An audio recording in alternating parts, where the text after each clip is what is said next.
Imagine this. You've believed Jesus came to save humanity, to protect us from disaster. But what if that was never the point? What if every parable, every insistence on love, every warning was a precise signal about patterns humans cannot see, forces that amplify fear, misalignment, and collapse faster than faith alone can stop? Jesus was trying to warn us because the alien revealed what his words really meant, showing that waiting for rescue was the risk, awareness was the test, and action was the answer. Every thought, every fear, every repeated choice shaped reality itself. This isn't entertainment, it's a signal. Wherever you're watching from, like, share, and subscribe to follow Jesus' true message and uncover what he was really trying to show humanity. Pay attention now, because the story you're about to witness will change how you see everything. Let's begin. My name is Joel. I work as a theological linguistics analyst, which means I study how belief survives translation. Not belief as truth, but belief as structure. Symbols, metaphors, repetitions.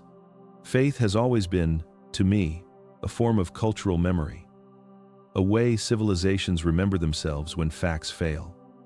Jesus belonged in that category, a historical figure whose words endured not because they were divine, but because they were adaptable. They could be bent, softened, or weaponized, depending on the age. My assignment was routine. Compare human religious language with non-human symbolic systems gathered through sanctioned contact. Look for overlap. Look for shared cognitive scaffolding. The work was supposed to confirm uniqueness, to reassure us that humanity's myths were local inventions. Most of the time, they were. Then a pattern appeared. Not a quote, not a name, a structure. A sequence of meanings arranged the same way across records that should not have known each other. Different species, different biology, different histories, yet the same warning logic embedded beneath their symbols. I flagged it as statistical noise, correlation without causation. That is what we are trained to do first. But the pattern persisted. It resurfaced in fragments, in phrases that bent inward, in instructions disguised as comfort, in urgency masked as compassion. I traced it backward. Human texts first, then outward again. Every path led through the same narrow corridor of meaning, a focus on inner state, a warning against repetition, an insistence that what is carried inside eventually shapes what appears outside. Only later did I allow myself to notice the resemblance. The cadence matched the Gospels. Not their theology, their pressure. The way the words seemed to lean forward, as if time mattered, as if delay itself was dangerous. Jesus, I had always assumed, was a man responding to his era, a voice raised against local injustice, a moral teacher framed by politics and myth. That belief had kept everything manageable. But the records suggested something else, that the language attributed to him followed the same symbolic architecture found elsewhere, as if it had not originated in isolation, as if it were part of a larger system of warnings that appeared whenever a species reached a certain threshold of awareness. I did not report that conclusion. Instead, I kept reading, aware that belief was no longer memory to catalog, but a signal already unfolding around me quietly. I began isolating the pattern, removing names, eras, and theology, stripping the language down to its skeleton. What remained was not doctrine, but function. Sentences shaped to redirect attention inward. Warnings framed as compassion. Urgency hidden inside reassurance. None of the records predicted events. They described tendencies. They did not say what would happen, only what would continue if nothing changed. That was the part that unsettled me. Prophecy expects fulfillment. This language expected repetition. It assumed behavior would loop, that inner states would reinforce themselves until they solidified into reality. The structure appeared again and again across non-human archives, encoded differently each time, but always pointing to the same pressure point. Awareness before escalation. Choice before collapse. When I mapped the same structure onto the Gospels, the alignment tightened. Parables that discouraged certainty. Instructions that bypassed authority. Warnings against fear, against accumulation, against identity built on separation. None of it functioned as moral command. It functioned as preventative guidance. I told myself this was coincidence. Humans project patterns where none exist. That is the foundation of religion itself. I wrote careful notes, technical language, distancing phrases, structural resonance, semantic convergence, non-causal overlap, words designed to protect me from what I was already seeing.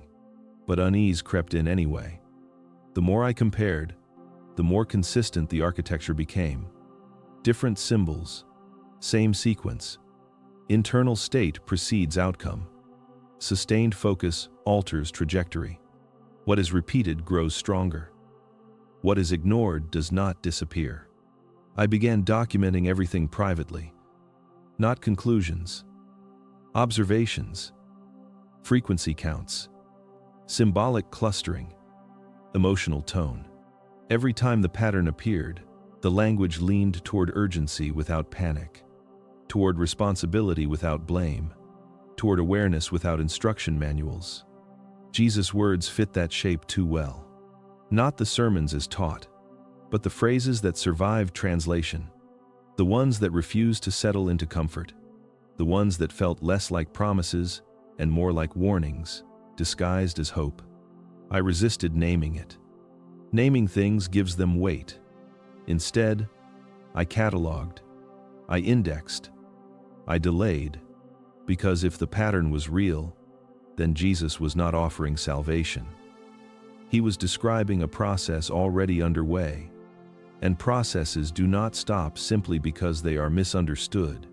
The realization hovered at the edge of thought, unresolved, patient, waiting, as if the text itself was observing me, measuring how long I would continue pretending this discovery was academic and not something altering my perception.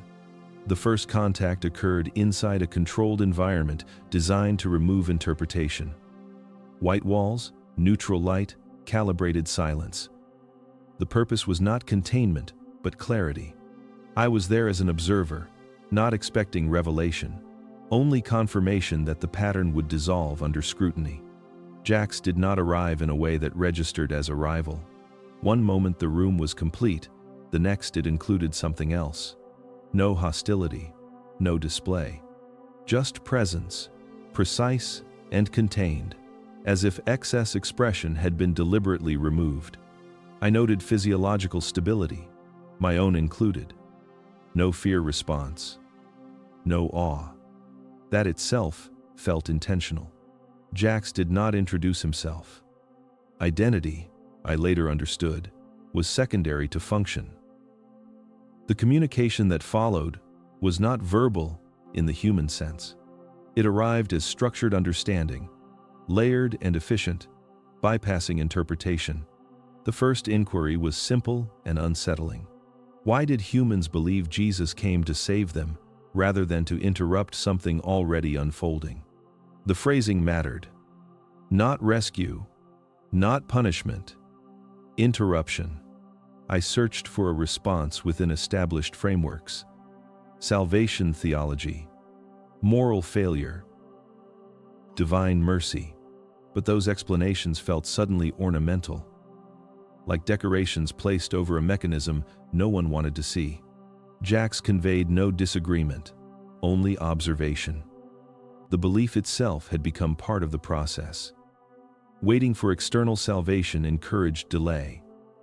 Delay allowed repetition. Repetition strengthened the very patterns the warnings were meant to disrupt. There was no accusation in this understanding, only sequence. Cause following attention. Outcome following persistence. I became aware then that the controlled environment was not for Jax. It was for me. A space stripped of distraction, so the idea could land without resistance. Jesus, in this framing, was not offering escape. He was identifying momentum. He was attempting to redirect awareness before accumulation crossed a threshold. The realization did not arrive as shock. It arrived as weight. Heavy, quiet, undeniable. I documented the encounter using neutral terminology, cross-species semantic clarification, conceptual divergence resolved. But internally, something had shifted. If interruption was possible, it required recognition. And recognition required abandoning the comfort of being saved. I sensed that further encounters would not add information but remove excuses, and that understanding would demand participation, not belief, altering how I listened, worked, and existed, quietly preparing me for consequences I could not yet name. Even then, curiosity outweighed caution, and I remained, recording calmly while the silence pressed inward around. I organized my explanation the way I had been trained, layering abstraction over uncertainty. Sin, I conveyed, was an inherited framework for describing deviation from an ideal, not cosmic offense, but social regulation encoded as morality. Salvation was the promise that deviation was reversible. Redemption, the narrative closure that made suffering tolerable by assigning it meaning. These ideas had survived because they were flexible. They absorbed fear and redistributed responsibility. They allowed individuals to endure circumstances by projecting resolution beyond the present moment. I had always seen their endurance as evidence of psychological utility rather than truth. Jax received this without interruption. No correction. No reinforcement. Only attention. Precise and unwavering. The silence did not feel passive. It felt evaluative, as if the framework itself were being tested for internal coherence. Then the inquiry arrived, quiet and exact.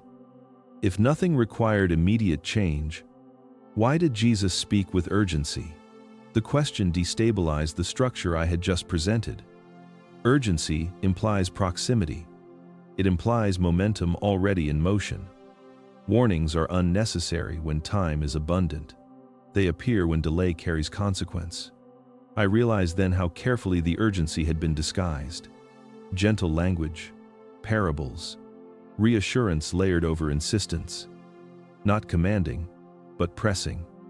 Not threatening, but relentless. As if the speaker understood resistance was inevitable and adjusted accordingly. I reviewed familiar passages in my mind, stripped of reverence, the repetition, the insistence on attention, the warnings against fear, accumulation, division. None of it suggested distant consequence. It described feedback, actions reinforcing states, states shaping perception, perception narrowing choice. Salvation theology had inverted this. It placed resolution at the end of time, not within it. It transformed immediate responsibility into deferred hope. In doing so, it neutralized urgency. The silence from Jax remained. No judgment, no confirmation, just space. I understood then that inherited frameworks were not false, but incomplete. They had preserved fragments of a warning while dulling its edge. The sharper implication had been sanded down to make it survivable. Urgency had been the clue all along. Not to escape, but to notice. Not to wait, but to interrupt. And in recognizing that, I felt the first quiet discomfort of responsibility settling where belief used to be. The realization did not frighten me yet, but it displaced certainty, creating a pressure that lingered, patient and unresolved, suggesting that understanding would demand action sooner than comfort allowed for my future. The clarification arrived without emphasis, as if it were obvious. Jesus was not eliminated for claiming divinity. Claims fade, they fracture, they inspire debate. What destabilizes is description. Description fixes attention on process. and process implicates participation. Jacques conveyed that Jesus described something already occurring within human systems. Not belief, not doctrine, but momentum. A pattern sustained through repetition, fear, and identity, reinforced by separation. By naming it, he reduced its invisibility. By speaking it aloud, he invited interruption. That invitation was the threat. Institutions tolerate gods. They can be worshipped, contained, ritualized. What they do not tolerate is exposure of mechanisms that remove control. Jesus' language did not demand obedience. It demanded awareness. Awareness weakens hierarchy because it returns agency inward. I felt resistance rising as this understanding settled. History framed his death as political, religious, inevitable. But inevitability is another form of comfort. It absolves participation. It allows observers to remain innocent. Jacques' framing removed innocence. The process Jesus described did not require belief to function. It required only repetition. Inner states feeding outer behavior. Outer consequences reinforcing inner states. A loop that accelerates quietly until outcomes appear sudden. Jesus disrupted that loop by naming it early. Not predicting collapse, but pointing at accumulation. Warning before threshold. Compassionate language masking urgency. Because fear would have strengthened the very pattern he was describing. That, Jacques conveyed, was unacceptable. A population encouraged to look inward cannot be guided as easily outward. A population taught that inner state shapes outcome cannot be managed through spectacle alone. The message was not heretical. It was destabilizing. I realized then why the warnings were preserved but softened. Why parables survived while urgency faded. Why salvation replaced responsibility. The original message was too dangerous to remain intact. Understanding this did not bring clarity. It brought weight. Because if humans had participated in the process unknowingly, then ignorance was not innocence. And if interruption was still possible, then delay was no longer neutral. I recorded the explanation clinically, but internally the idea pressed outward, expanding beyond theology into everything I observed. Jesus had not come to be believed, he had come to be noticed, and noticing, once begun, does not stop without consequence. That realization lingered, reshaping how time felt, how silence spoke, and how responsibility settled, quietly, heavily, as something no longer abstract but unavoidable for me now and forever afterward going forward. I resisted the conclusion by retreating into language. Jesus spoke metaphorically, I reasoned. Symbol was his medium, parable his shield. Metaphor allowed dangerous ideas to pass through hostile structures without triggering immediate rejection. That explanation had always protected scholars from responsibility. If meaning was symbolic, then urgency could be aesthetic rather than functional. Jacques did not reject this. The response arrived with calm precision. Metaphor is used when a truth cannot be stopped, only encoded. The statement altered the function of everything I thought I understood. Encoding is not softening, it is preservation under pressure. When direct transmission fails, structure carries meaning forward intact, waiting for the conditions that allow it to unfold. I reconsidered the parables. Seeds, lamps, doors, eyes that see and ears that hear. Not riddles for entertainment, but compression techniques. Information folded into survivable forms, meaning protected from destruction by ambiguity. Metaphor had not been chosen to obscure truth, but to delay recognition until awareness matured enough to receive it. The message was not weakened, it was deferred. That realization reframed resistance itself. Those who misunderstood were not rejected, they were buffered. The language allowed different levels of access simultaneously. Comfort for some, warning for others, activation for a few. I recognized then that metaphor had allowed the process to continue unnoticed. While institutions argued interpretation, the underlying mechanism operated undisturbed. Fear reinforced fear, identity hardened, separation multiplied. The encoded warning remained intact, waiting for observers capable of reading structure instead of story. This explained the recurrence across species. When systems reach similar thresholds, similar encodings emerge, not copied, but rediscovered. Compression appears wherever direct speech becomes destabilizing. I felt a subtle shift inside me. Less argument, more recognition. The discomfort was no longer intellectual. It was directional. Metaphor had carried responsibility forward, and now it was arriving. Jax offered no reassurance. None was needed. Encoding does not protect forever. It only extends possibility. Eventually, someone decodes.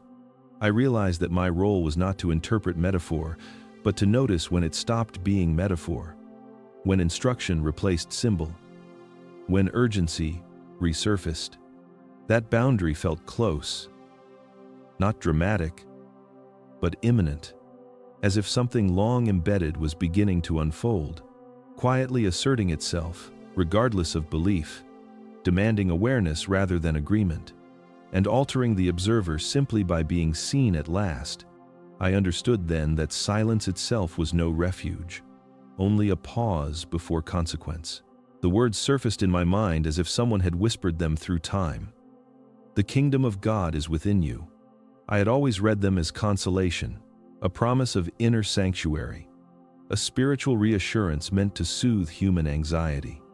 Jax, however, reframed them quietly, precisely, stripping any comfort from the phrase, functional instruction, he said. Not reassurance. Functional instruction. The distinction should have felt semantic, but it pressed differently, as if the sentence itself carried weight. Within you did not mean inward reflection alone. It meant control, observation, awareness applied to consequence. The kingdom was not metaphorical, it was operational. Action and perception folded together. Behavior not externalized, but contained, measured, modulated from within, altering trajectories that extended far beyond immediate understanding. I shifted in my chair, uneasy, aware that the familiar had become alien. The phrasing I had memorized for years now vibrated with consequence. It implied responsibility, not hope, not faith. Responsibility, something immediate, cumulative, impossible to delegate. Discomfort pooled in my stomach without naming itself. I could not place why the words unsettled me so deeply. Jax remained silent, the presence precise, weightless, yet insistently there. No affirmation, no reprimand, observation. I felt that my hesitation was visible, mapped, understood. The instruction was active even in perception. My awareness alone had begun to register as participation. The phrase had not been directed at me in the past, yet now, it anchored itself internally, demonstrating power by being noticed. I recalled passages I had long dismissed. Do not store treasures on earth. Let your light shine. Consider the lilies. They were not poetic flourishes. They were coded examples, templates for managing state to influence pattern. I realized I had misread urgency as suggestion, discipline as metaphor. The text had been alive, functional, but I had approached it as static, interpretive, optional. The sensation was subtle at first, a tightening of attention, a heightened sense that thought alone might propagate effect. Discomfort grew because the instructions implied measurement, control, and consequence. Observation now felt like responsibility. Reflection now felt like calibration. The words I had read for comfort demanded something I did not yet know I could provide. The kingdom of God is within you. It was no longer a promise. It was a mechanism, quietly operating, waiting for recognition. and I felt that recognition pressing inward, inexorable and unavoidable, as if simply seeing the instruction had already begun the process it intended. I had always approached prophecy as a map, a set of signs pointing toward a future shaped by forces beyond comprehension. Predictions to be catalogued, verified, compared. My work demanded it. Patterns, timelines, causality, safe, neat, measurable. Jacques dismantled that assumption without ceremony. Humans misunderstand prophecy, he said. They assume it forecasts events. They assume it reveals endpoints. They never consider that it describes feedback, that it explains loops, that it registers participation. Feedback loops. The words echoed in my mind, displacing certainty with pressure. What if prophecy was never about warning what would happen? What if it was about observing what already was happening and understanding how it multiplied? I felt the familiar documents, the Gospels, the apocalyptic texts, the parables, all realigning in my awareness. Every repeated phrase, every warning of disaster, every insistence on attention was not a forecast, it was an instruction. A diagram of cause and effect coded in language. Jesus did not tell the future. He described ongoing motion, states feeding outcomes, fear generating more fear, division reinforcing separation, neglect echoing into consequence. Every verse I had memorized for comfort now bristled with urgency. It was not passive. It demanded recognition. It demanded awareness of one's own contribution to the system it mapped. I realized that misunderstanding prophecy as prediction allowed humans to abdicate responsibility. Outcomes could be blamed on fate, divine will, timing, history itself. But feedback loops left no scapegoat. Participation was unavoidable. Each thought, each sustained emotion, each repeated behavior amplified effects beyond immediate perception. Humans assumed prophecy foretold something distant. They missed that it described an architecture of influence, a pattern that could be altered if noticed, or reinforced if ignored. I could feel that pattern pressing against my own cognition as Jacques communicated. Observation alone was active. The act of recognizing loops shifted momentum. I sensed the urgency in Jesus's phrasing not as admonishment, but as operational instruction. Time was not linear in these loops. Cause and consequence folded back, each repetition growing stronger, accumulating pressure, guiding outcomes silently until thresholds were crossed. I recorded the explanation clinically in my notebook, but internally the realization resonated as a subtle tremor, a premonition of responsibility. Prediction had been comfort. Feedback was command. And for the first time, I understood that the words I had studied my whole life were not warnings of what would be. They were maps showing how the world already moved and how inattention ensured continuation of patterns that might otherwise have been interrupted. The weight of seeing it, of being aware, pressed quietly, insistently, as if merely noticing was already a step into participation. I repeated the phrase in my mind over and over, as if the cadence itself might reveal hidden intention. Forgive them, for they know not what they do.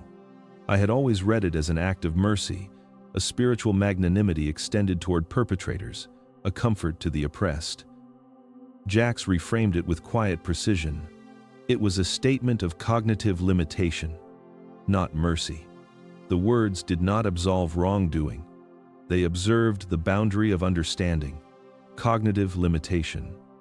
The phrase settled into my thoughts like a weight I could not yet name. Humans, Jacques conveyed, operate within constraints invisible to themselves. Belief, bias, fear, habit, repetition, all filtered perception and narrowed comprehension. Actions emerge from this constrained field, yet actors believe in autonomy.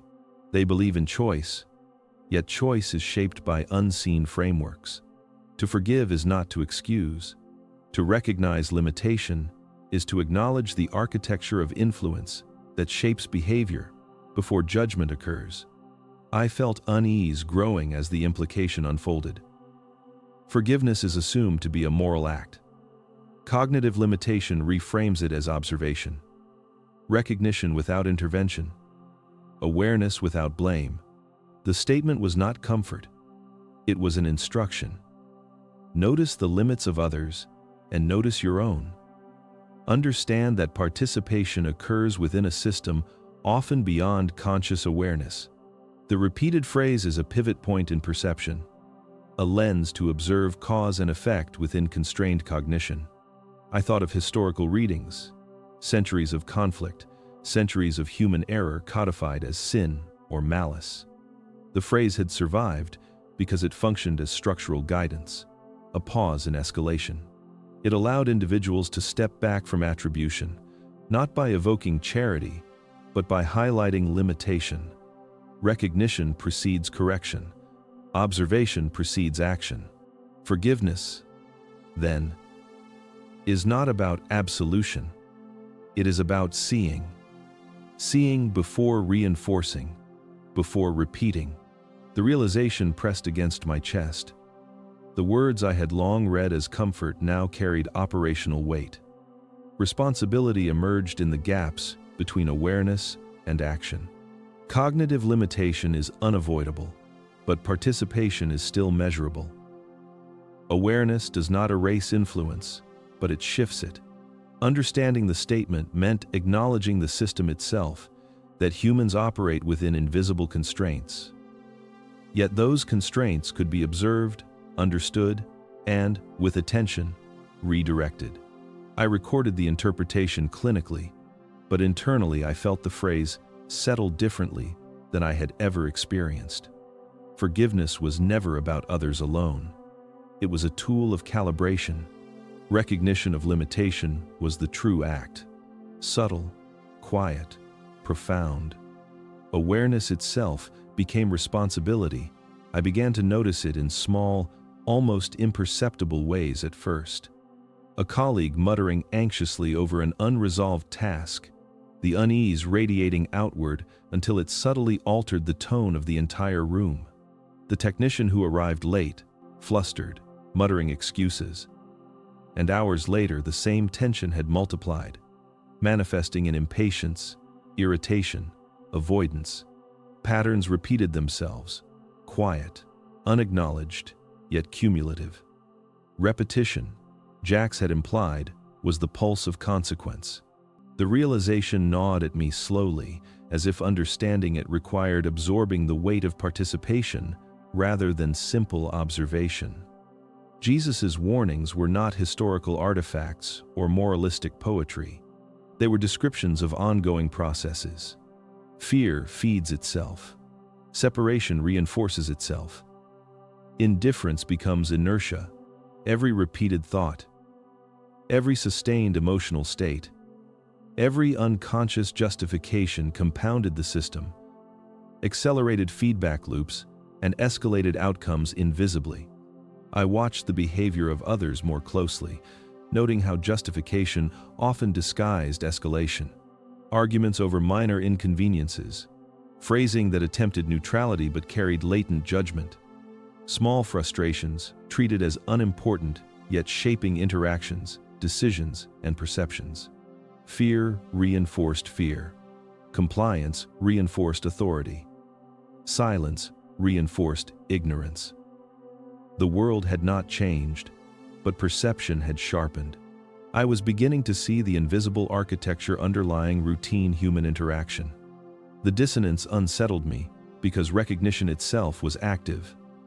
Observation no longer felt passive. Just noticing patterns seemed to alter their amplitude, if only slightly. A tremor in the equilibrium I had once assumed was immutable. Jax had said that Jesus described what humans were already participating in. Now I understood. Participation was unavoidable, yet unrecognized. Every human action contributed to a network of cause and effect that extended far beyond immediate awareness. I began cataloging examples methodically. Small tensions in the office, minor conflicts in the cafeteria, overlapping fears among acquaintances, cumulative anxieties in strangers encountered in transit. Each instance seemed trivial alone, but together they formed echoes of the loops Jesus had described. Escalation appeared not as a single act of malice, but as a chain reaction, reinforced by repetition, justified internally, amplified externally. By the third day, awareness became disorienting.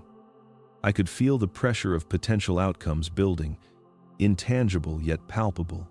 I imagined the structures described in parables, seeds and lamps, leaven and towers. They were not metaphors, they were templates, compressed diagrams of influence, repeating silently through human thought and action. Fear, if unrecognized, propagated unchecked. Patterns persisted, strengthened by unconscious participation, producing outcomes that appeared sudden, inevitable, but were cumulative, detectable to anyone who could see clearly enough. The insight did not bring clarity. It brought a quiet, persistent tension, a realization that observation alone was insufficient. Seeing the loop implied responsibility, even if I did not yet know the extent of it.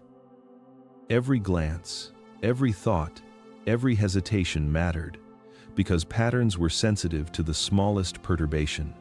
Jesus' words were not warnings in the conventional sense. They were operational descriptions, instructions to notice, to recognize, to measure, and perhaps, eventually, to interrupt. I felt a subtle shift in my perception. The world was no longer neutral. Action and inaction, emotion and thought, repetition and reinforcement, all were forces in motion. The loops Jacques described were alive, invisible, yet tangible in their consequence. The warnings Jesus had encoded centuries ago were not abstract.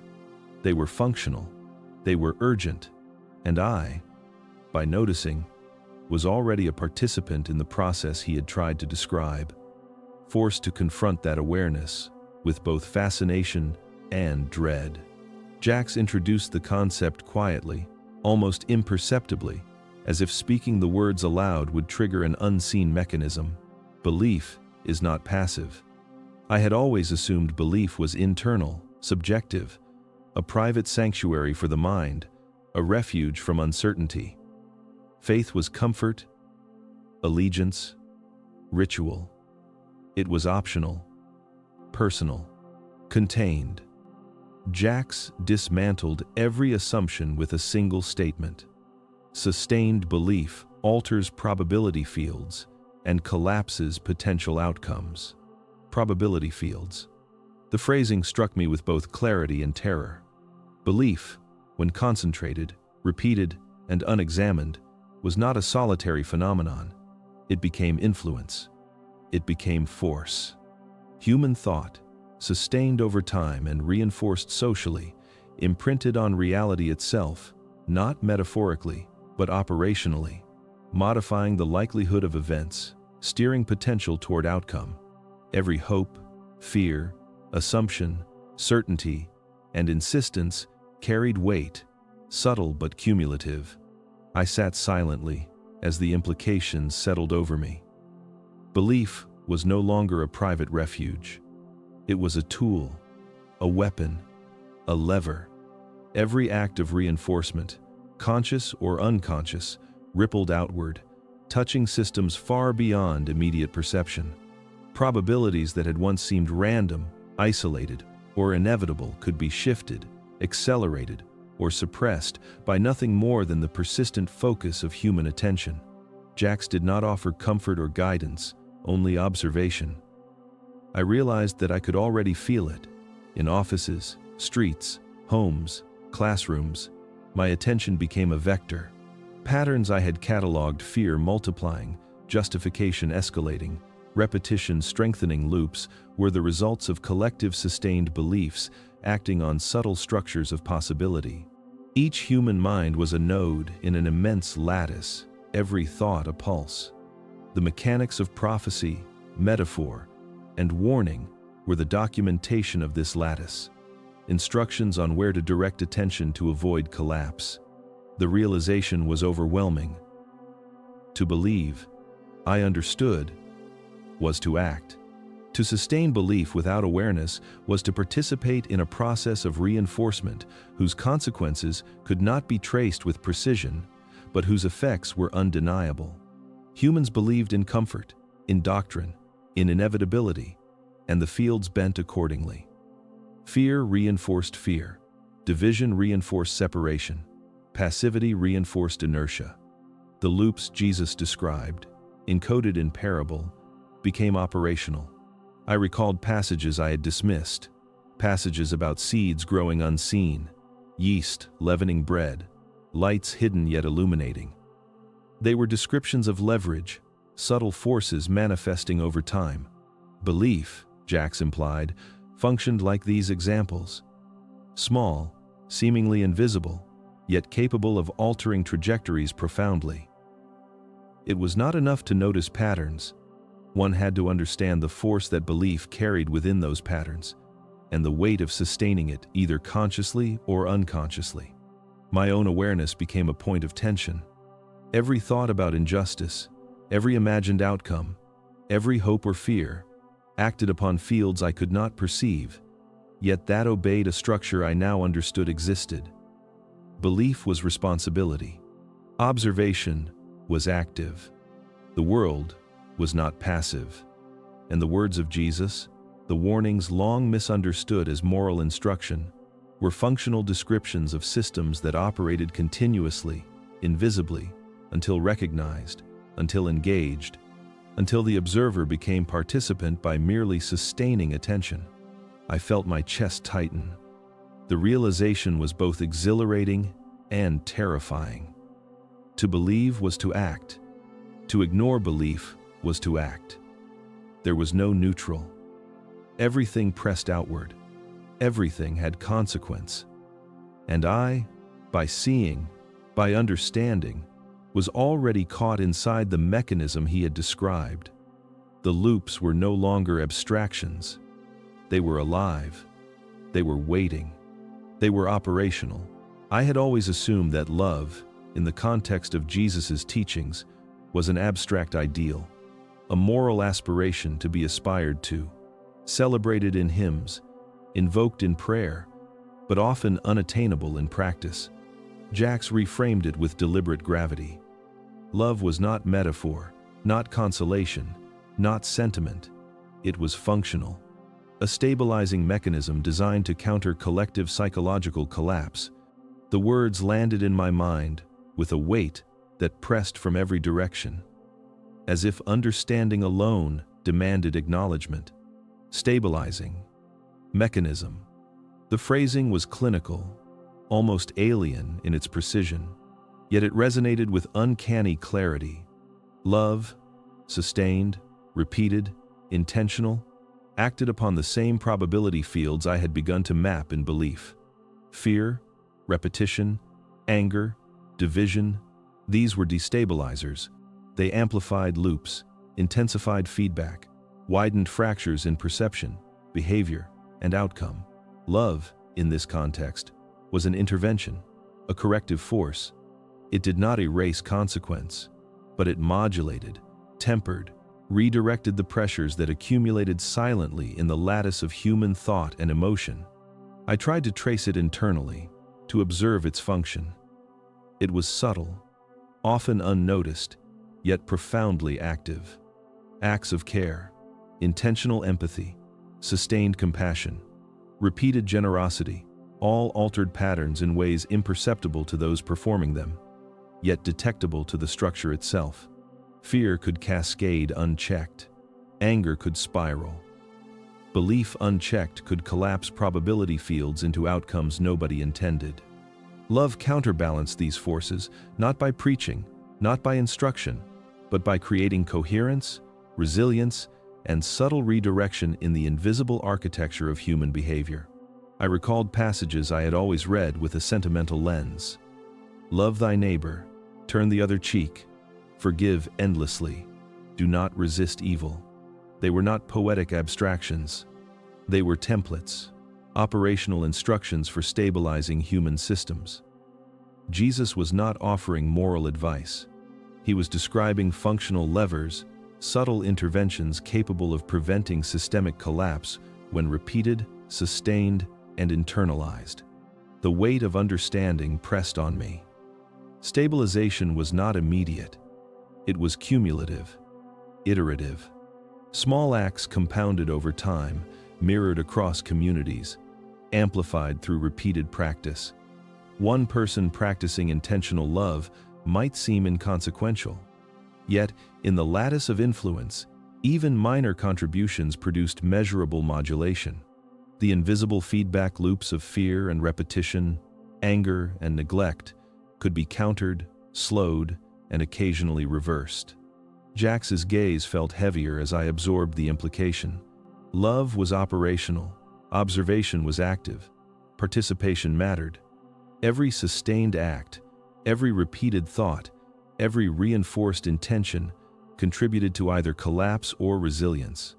The teaching I had long approached as comfort and ideal now revealed itself as an essential system, a mechanism encoded in language, behavior, and memory to protect the fragile equilibrium of human collective psychology. I shivered at the realization. Humanity had been given instructions not for hope, not for morality, but for survival. Love was not optional, it was intervention. Neglect was not trivial, it propagated fracture. Understanding became responsibility. Observing became participation. I was no longer simply analyzing history or text. I was tracing patterns of collapse and stabilization. I was being drawn into them, quietly, inexorably, as if the very recognition of the system had already made me part of it.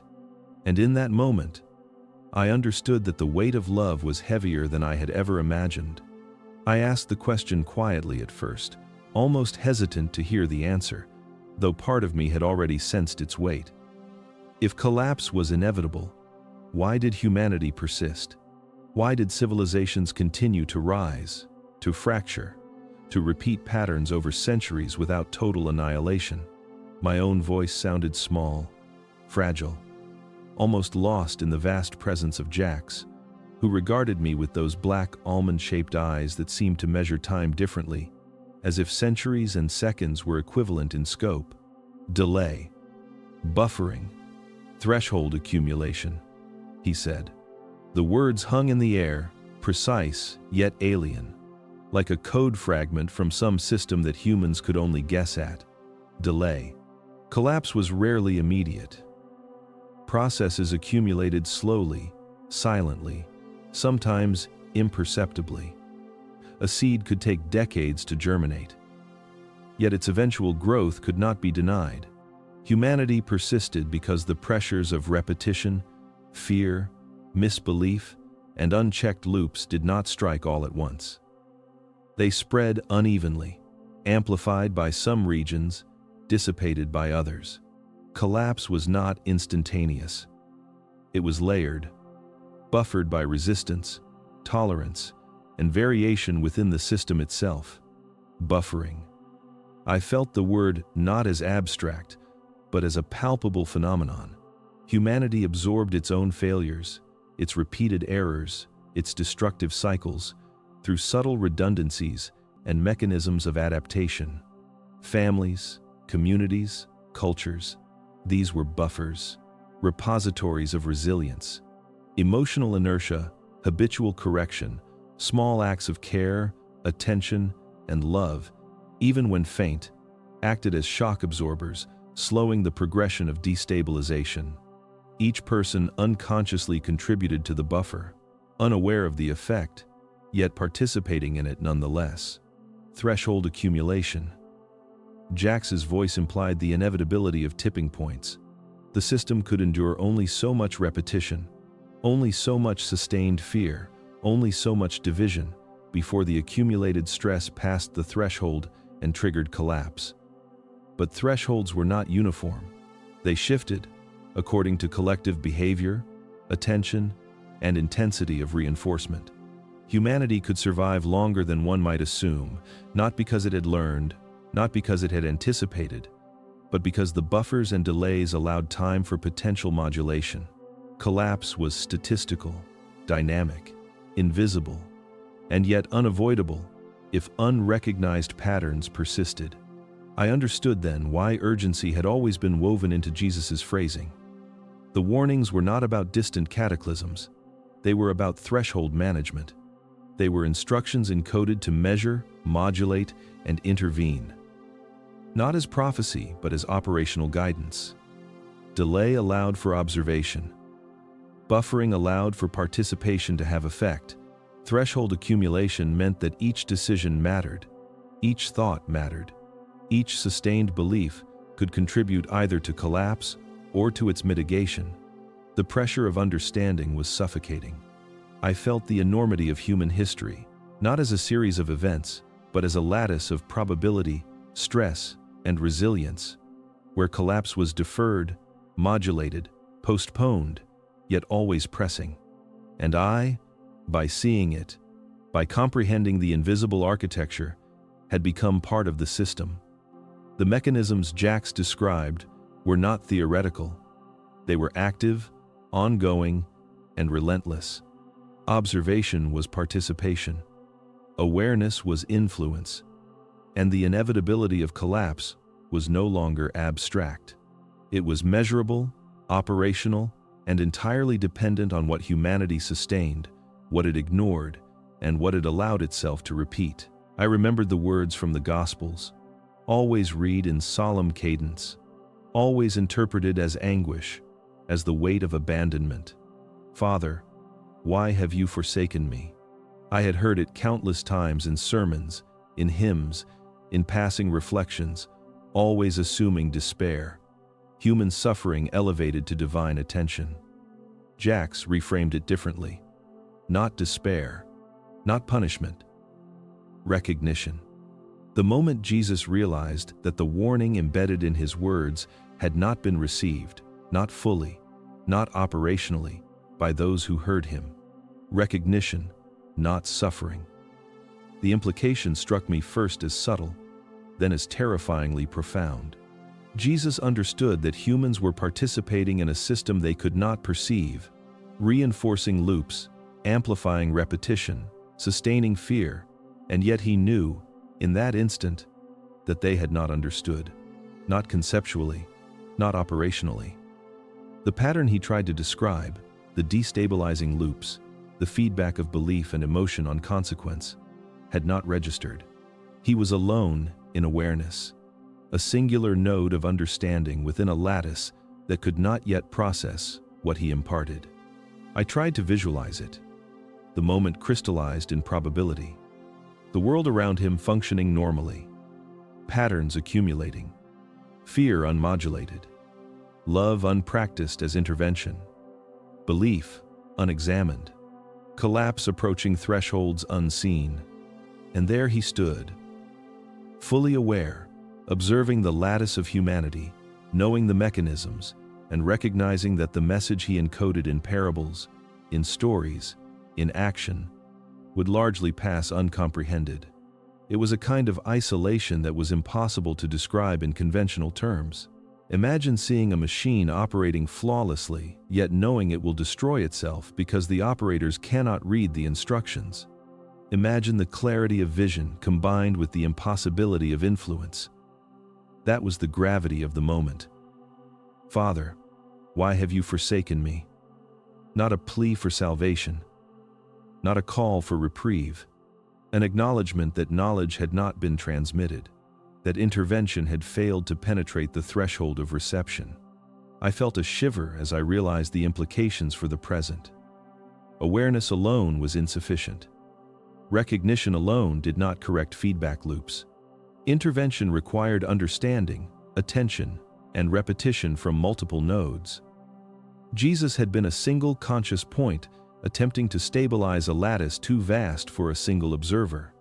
His urgency, his insistence, his parables were all attempts to encode functional instructions into minds not yet capable of operational comprehension. I began to see the resonance in modern systems. Individuals, communities, institutions, all repeating destructive cycles, thresholds accumulating, buffers failing, belief reinforcing collapse rather than mitigation. And in the historical moment I had studied so often, the crucifixion was not punishment for divinity. It was the structural consequence of being the sole observer aware of a system whose participants could not yet comprehend, and whose loops he could only describe obliquely, encoding intervention as instruction in metaphor, story, and action. Jax's presence was quiet, deliberate. I could feel the weight of recognition, not only historical but active, reverberating through time, affecting the present. "Father, why have you forsaken me?" It was the apex of awareness in isolation. And I, Joel, by observing and beginning to recognize, had been drawn into that same lattice, tasked with comprehending, with noticing, with attempting intervention before thresholds passed irreversibly, before probability fields collapsed beyond modulation. The words were no longer ancient. They were active, urgent, and operational, their meaning unfolding as I watched, measured, and understood the mechanics Jesus had encoded centuries ago. I felt the words lingering in the room, unspoken but heavy, as I wrestled with the implication Jax had drawn out. Faith, the very foundation I had always assumed to be protective, was not a shield. It was not salvation. It had never been salvation. It had only postponed consequence, delayed the inevitable accumulation of thresholds, given humanity the illusion of security, while the underlying mechanisms continued to operate silently, relentlessly, beneath perception. The realization made my chest tighten. I had always measured faith as a repository of hope, a stabilizing comfort for fragile minds, a moral compass pointing toward salvation. I had cataloged texts, histories, parables, theologies, all under the assumption that belief could bend probability, that devotion could steer outcome. Jax had already corrected me on that point. Sustained belief altered probability fields, but only in interaction with understanding, with operational recognition. Faith without comprehension was inert. It could postpone, create temporary buffering, yet it could not prevent. I sat back, trying to trace the implications in my own mind. Humanity had been performing, for centuries, rituals of faith, prayers, confessions, celebrations, repeated affirmations of doctrine. They reinforced belief, yes, but they were superficial in effect. The lattice of probability continued to shift, consequences accumulated, thresholds approached, loops intensified, all quietly, invisibly, beyond the perception of those participating. Faith offered the comfort of postponement, the illusion of influence, but the underlying dynamics remained unchanged. Collapse was deferred, buffered, yet still inevitable, without intervention that aligned with understanding, attention, and operational action. Jax's presence was silent but unyielding. I could feel the weight of the observation, the precision of measurement. No judgment, only recognition. Humans had postponed consequence through ritual, through repetition, through communal reinforcement of belief. They had delayed failure, yet they had not altered the structural pathways, had not engaged with the functional mechanics Jesus encoded in parable, in action, in words that described loops, feedback, and thresholds. Faith had been comfort, but it had been insufficient, incomplete, a placebo against the inexorable systems quietly bending toward collapse. I realized then that the urgency of the teachings, the insistence of parables, the repetition of warnings, were not designed to create comfort. They were instructions, subtle, encoded, repeated through generations, designed to engage comprehension, attention, and participation before thresholds passed irreversibly. Faith alone had never been enough. Recognition alone had never been enough. Only deliberate engagement, operational awareness, and sustained action could modulate outcomes meaningfully. My mind raced as I traced this to the present. I looked at the patterns I had begun to catalog in modern behavior: fear, amplification, repetition, escalation, cognitive reinforcement. Humanity was still operating under the influence of ritualized faith, buffered by habit, oblivious to the functional consequences of sustained inattention. The postponement was still in effect. Yet thresholds accumulated, buffering was fragile, and the consequences remained imminent. The comfort I had assumed faith provided was a veneer, a temporary deferral. I understood, with a chill creeping along my spine, that postponement, without understanding, was a dangerous illusion, and that humanity had been living within it for millennia, unaware that salvation was not promised, only deferred. And I, by observing, by beginning to see, had become part of the lattice. I could no longer assume neutrality. Awareness alone was action. Comprehension alone was influence. Faith had not saved the world. It had only delayed the consequences that, like hidden currents, continued to press beneath the surface, waiting, accumulating, demanding recognition, demanding intervention, demanding understanding before thresholds passed beyond recovery. The postponement was temporary, fragile, and the weight of that knowledge pressed upon me more heavily than any doctrine I had studied in my lifetime. The weight of Jax's words settled over me like a dense fog. Institutions, he said, had converted Jesus from a warning signal into an object of worship, not by accident, not merely by misinterpretation, but as a deliberate structural response. Humanity had encoded urgency in one node of perception, and the system, threatened by destabilization, had neutralized it through ritual, iconography, repetition, and hierarchy. Jesus' message, once operational and urgent, became symbolic, venerated, aesthetic, and sanitized. I felt a cold tension in my chest as I processed this. Every church I had entered, every sermon I had cataloged, every historical interpretation I had studied, suddenly felt less like context and more like mechanism. The emphasis had shifted from comprehension to devotion, from functional understanding to ceremonial obedience, from operational engagement to passive reception. The warnings, the encoded instructions, the subtle mechanisms intended to modulate human feedback loops had been converted into artifacts of comfort, objects for contemplation, trophies for identity. Urgency had been smothered beneath layers of tradition, dogma, and ritual repetition. Jax's gaze, unblinking and precise, seemed to measure the impact of realization.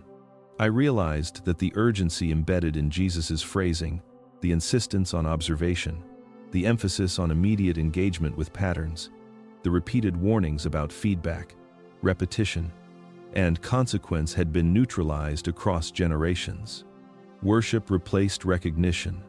Reverence replaced operational understanding. Humanity was not less exposed to consequence, but less aware of what threatened it. The system continued, thresholds accumulated, loops intensified, yet the functional guidance intended to modulate collapse had been buried under veneration. I traced the implications to present-day institutions.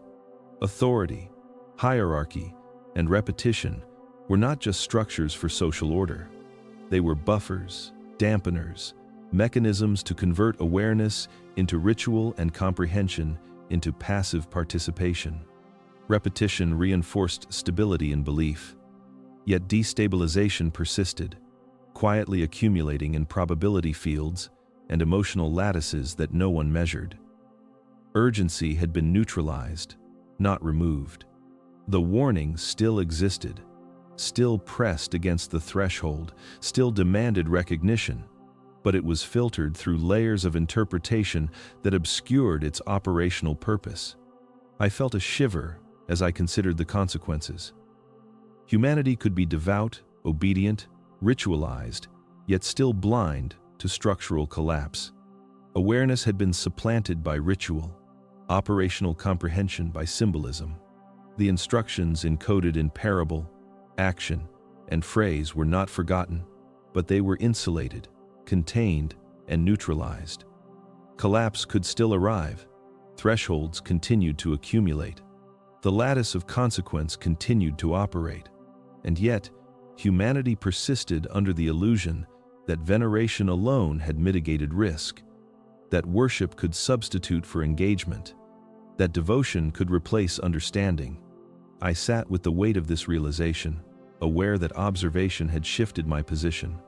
I could see the lattice, the thresholds, the silent accumulation, and I understood my role in it differently now. Comprehension had become responsibility. Recognition had become participation. Worship had not prevented consequence. Only functional understanding, deliberate action, and attention sustained across repetition could modulate outcome. Institutions had neutralized urgency, but the underlying mechanisms continued, unyielding, indifferent, waiting for intervention that matched the original signal. And I knew that signal had not been extinguished. It was still alive, encoded in history, in parables, in patterns that waited for recognition before thresholds passed irreversibly. I asked the question quietly, almost hesitantly, as though speaking it aloud might make the implication heavier, more tangible. Intervention, is it still possible? The words hung between us, suspended in a space that felt simultaneously dense and empty. Jax did not answer. Not immediately. Not with words.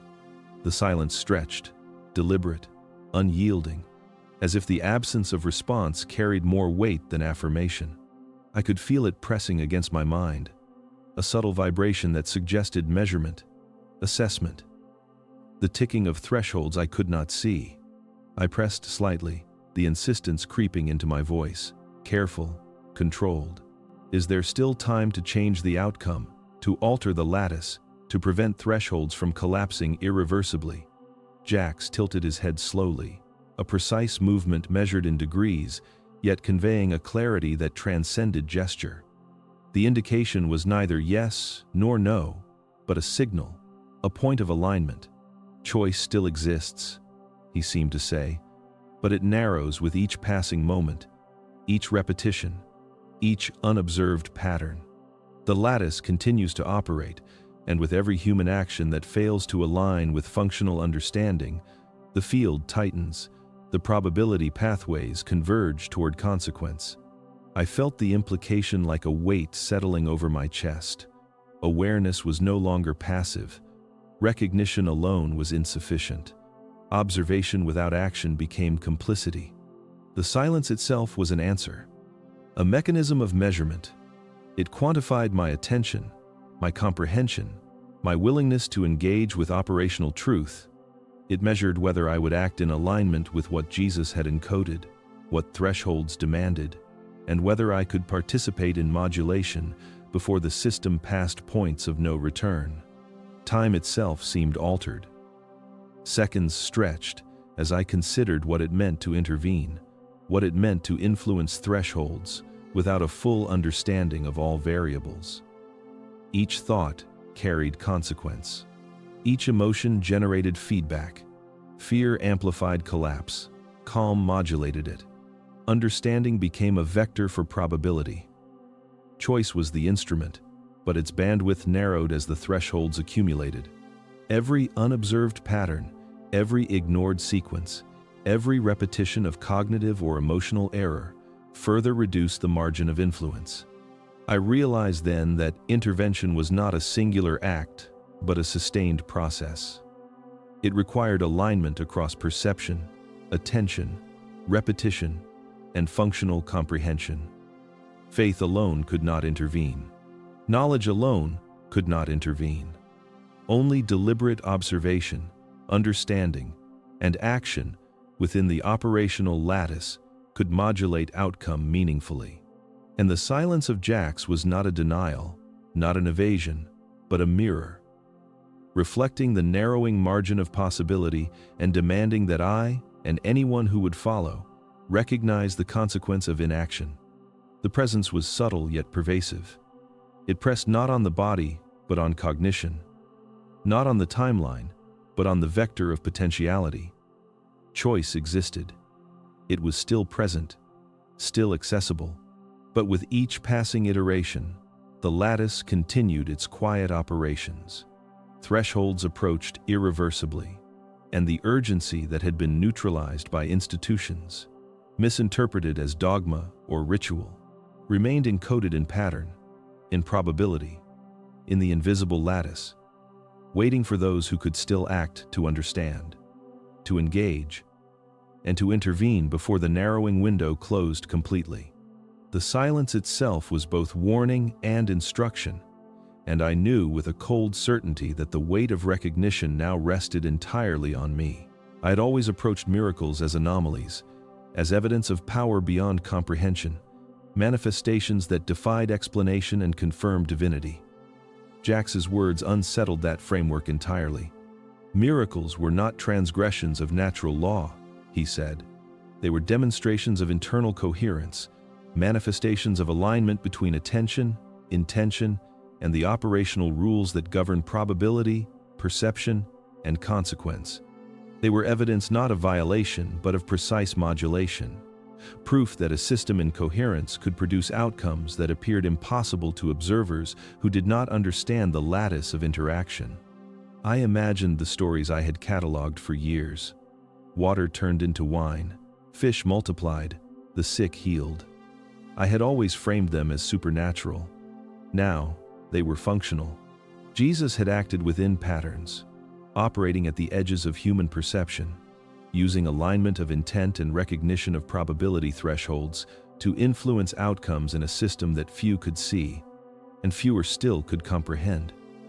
The effect appeared miraculous, precisely because the observer lacked access to the underlying variables. Coherence generated consequence. Recognition of patterns modulated outcomes. Observation amplified feedback. The implication was staggering. Humanity had misread every event, every parable, every demonstration. They had assumed external causality, divine intervention, magic. They had not recognized operational demonstration, encoding of functional principles, teaching through enactment rather than abstraction. Miracles were warnings as much as they were proofs, signals designed to communicate operational principles without overwhelming the perceptual or cognitive capacity of observers. The subtlety of the act was deliberate. The visibility of the effect ensured retention, encoding, and repetition across generations. Yet comprehension remained accessible only to those who observed carefully, who measured internally, who engaged with coherence rather than symbolism alone. I felt the weight of this realization pressing against my mind. Everything I had assumed about causality, about divine intervention, about the limits of human possibility, required reconsideration.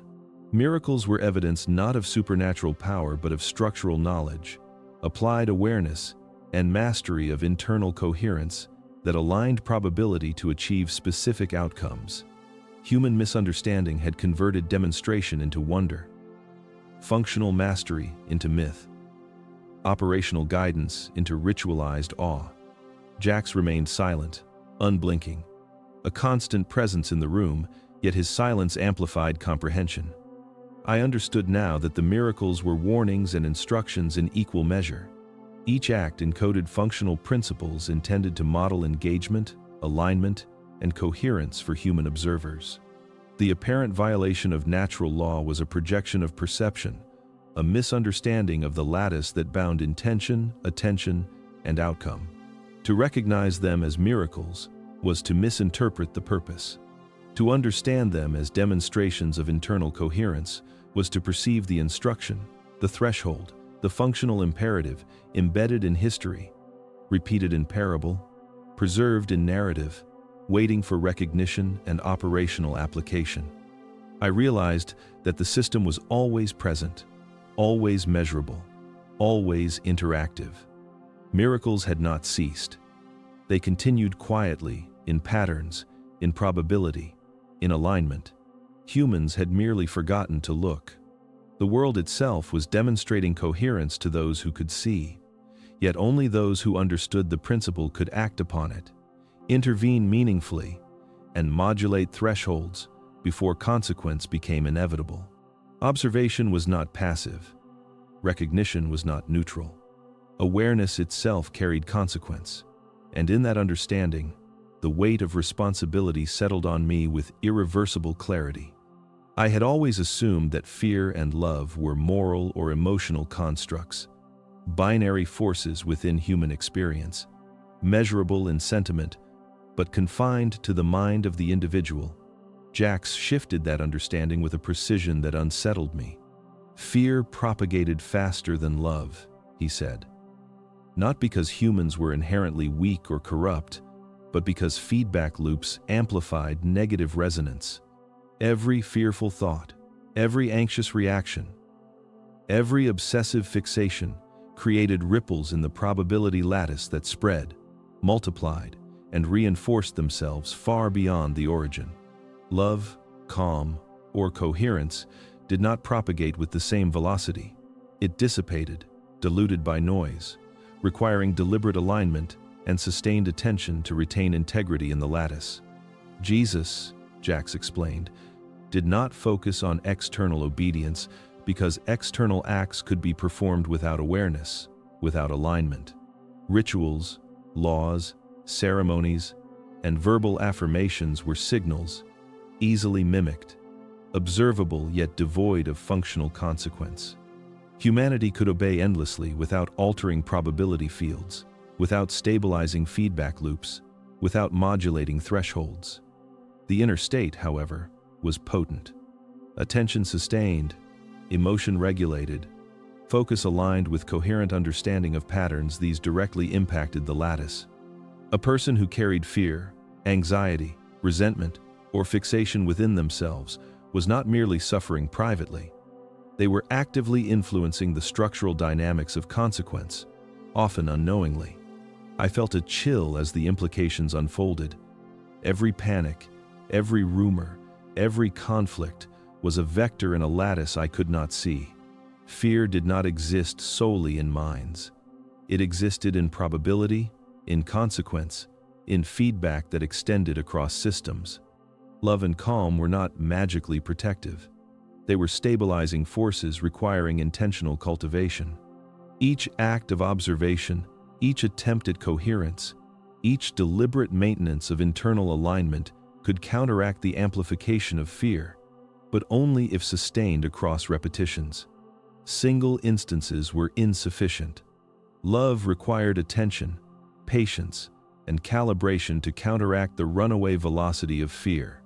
I realized why Jesus had repeated himself endlessly, why he returned to parables and instruction over and over, why he obsessed over the internal life of his followers, not because he distrusted humanity, but because he understood that unobserved patterns, unregulated emotion, and internal dissonance accelerated structural destabilization.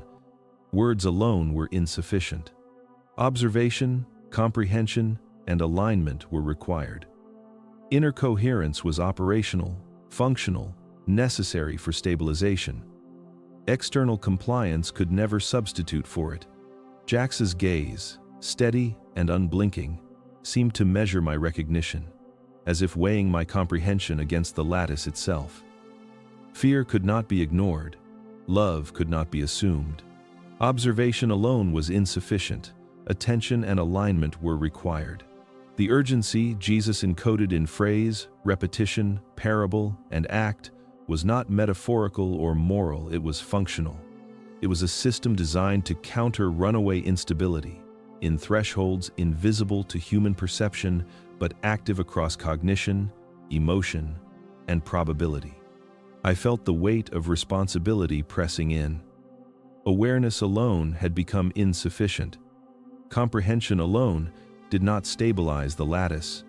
To act without attention, to seek love without alignment, was to remain complicit in amplification. The urgency, the insistence, the obsessive repetition of focus and inner state, it was no longer abstract. It was a functional imperative. The lattice was sensitive. Thresholds were narrowing.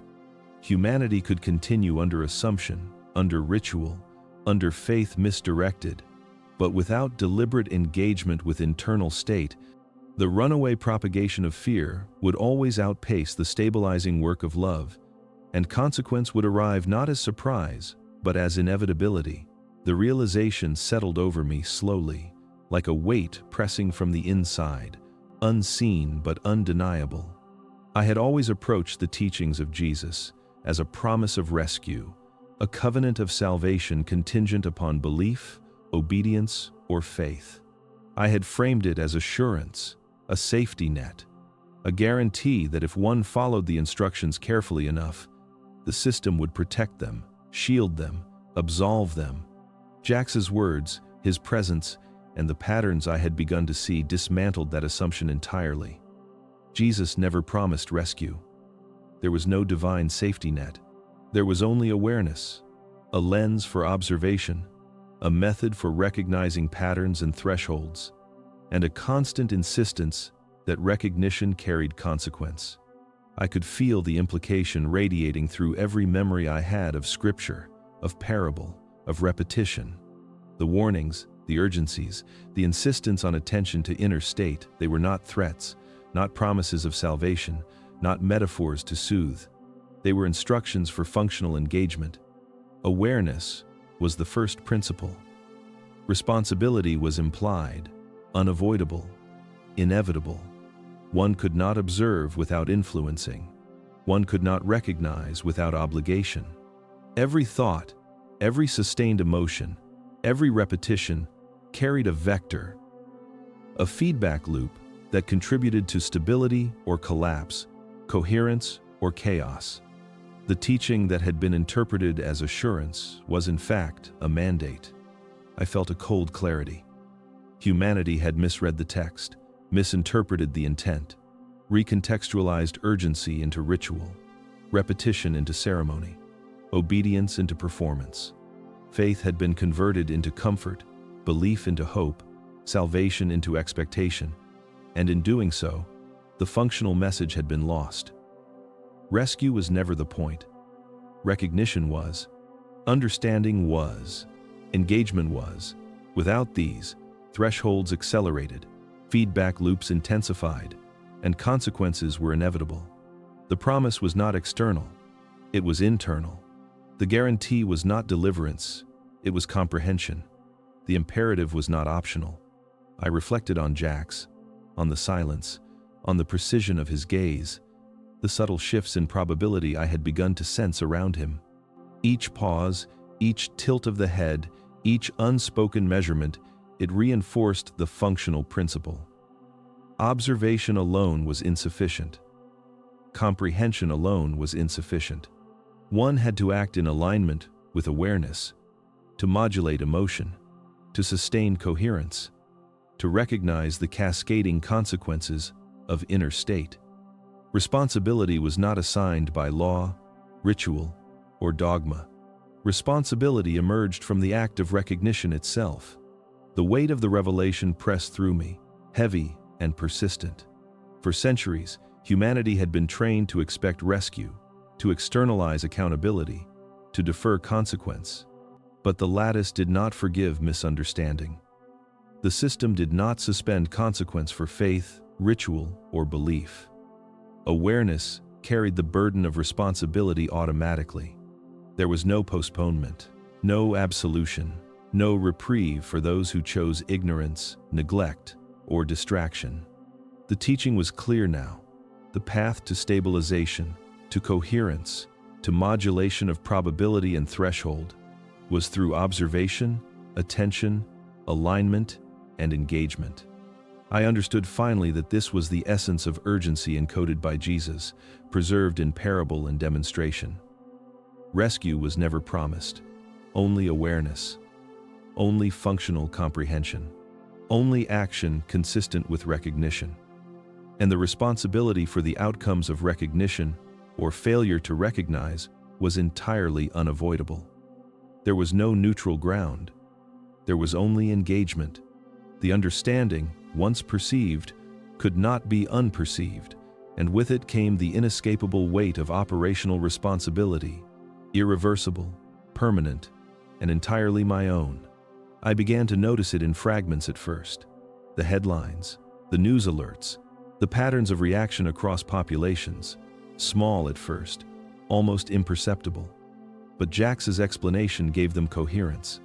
Modern crises were not disconnected events, each isolated in time or place. They were scaled repetitions of internal patterns, echoes of the same structures that Jesus had encoded in his warnings. Fear multiplied, propagated, and amplified through attention, obsession, and repetition. Indifference carried consequence. Neglect became destabilization. Humanity had misread the signs, misinterpreted the urgency, and the feedback loops were accelerating. I watched a report on financial panic in Europe. Small fluctuations, mismanagement, speculation, and suddenly the pattern spread. Anxiety, distrust, reactionary decisions. Individuals acted as nodes in a lattice, and the effect cascaded.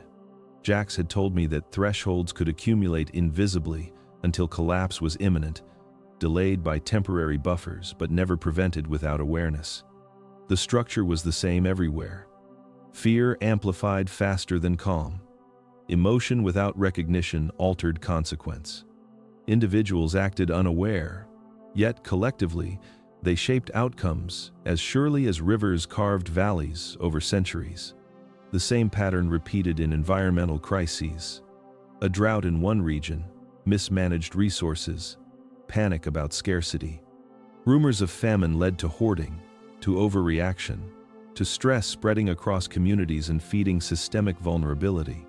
Love, calm, attention, alignment, these could have stabilized the lattice, yet they dissipated easily.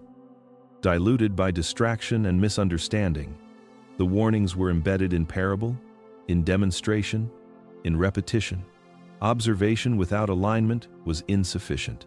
Awareness without functional engagement was insufficient. Humanity could see, but seeing without understanding did not alter propagation. I began tracking the social responses.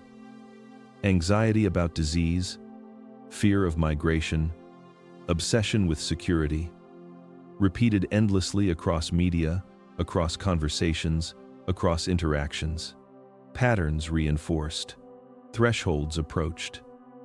I understood why Jesus had insisted on inner state above ritual, above obedience, above surface morality. He had known that internal coherence stabilized probability and consequence. He had known that distraction, fear, and neglect amplified collapse. Modern crises were not caused solely by mismanagement or malice. They were emergent consequences of unregulated cognition and emotion, magnified across networks of interaction. Each action, each sustained thought, each reaction mattered. The weight pressed on me. It was no longer abstraction. The lattice was visible in every interaction, in every echo of fear, in every manifestation of thought made real. The global crises were patterns made concrete, scaled demonstrations of thresholds reaching critical points. They were not random. They were functional.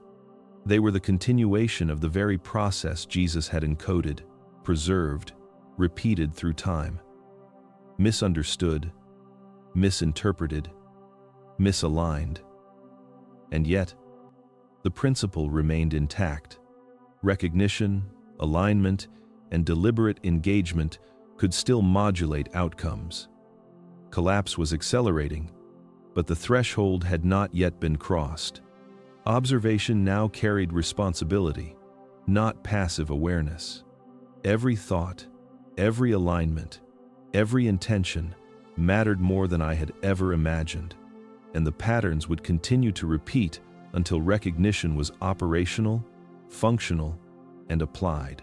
The words settled around me like an invisible weight, pressing into understanding before comprehension could catch up. Jesus was not warning about the end of the world, the apocalypse that so many had imagined, feared, or fetishized was not the point. It was a distraction, a metaphor misinterpreted, an outcome assumed rather than observed. The warning was about the process, the mechanism that produced collapse, the unseen architecture of consequence that unfolded through unrecognized patterns, repeated behavior, and unexamined emotion.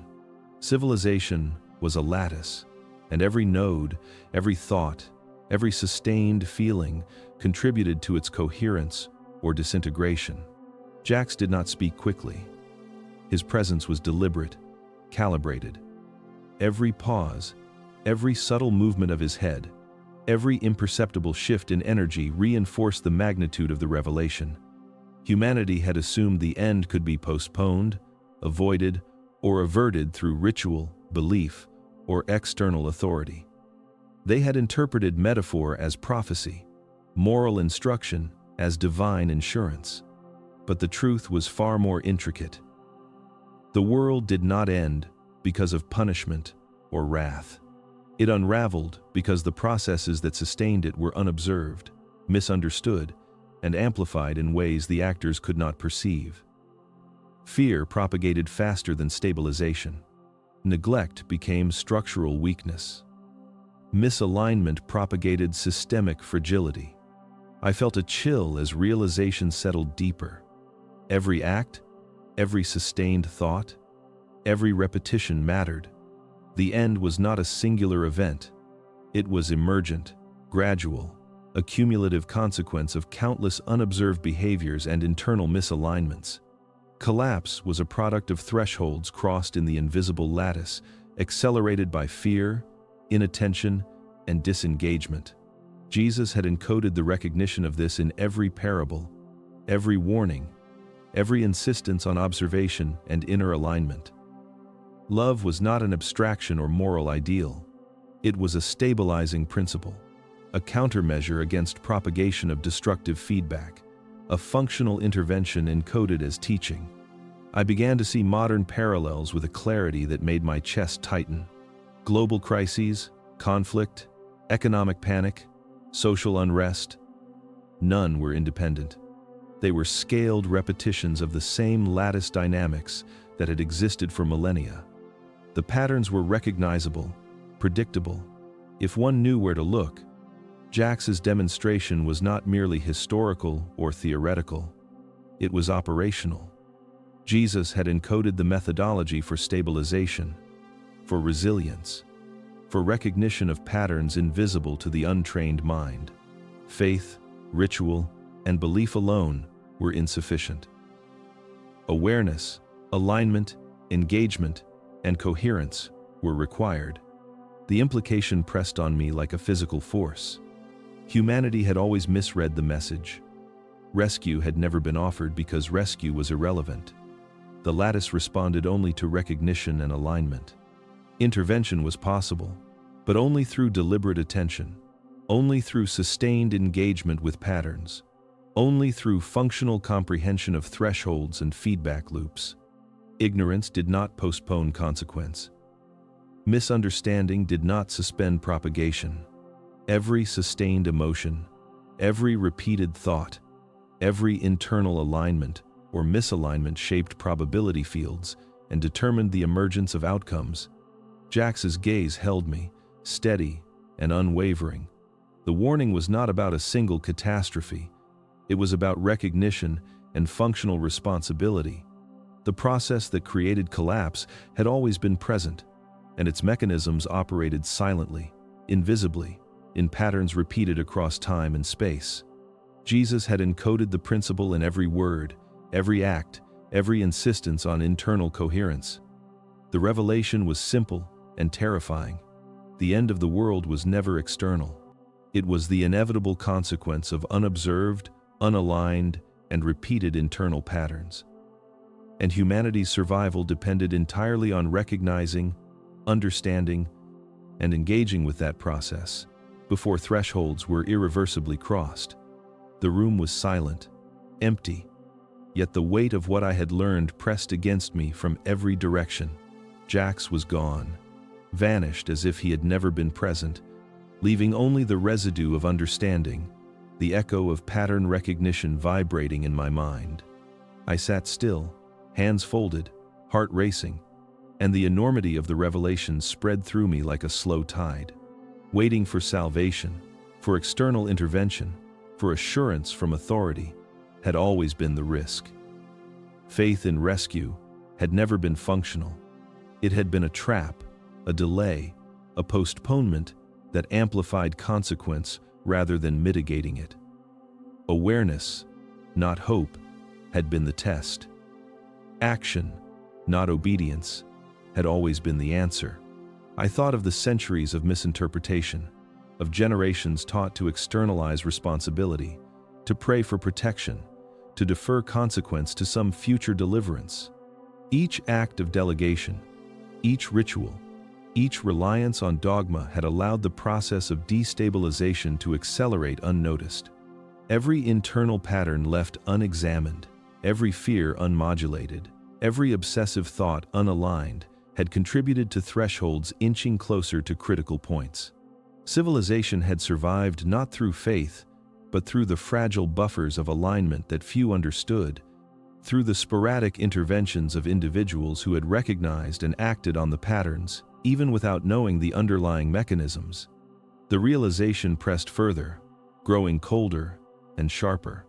Awareness itself carried weight, because once observed, patterns demanded engagement.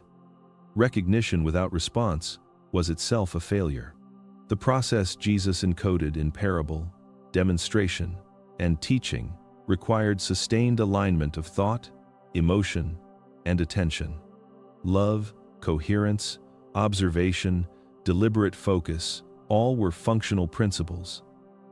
Operational tools for maintaining the integrity of a system too complex to stabilize through belief alone.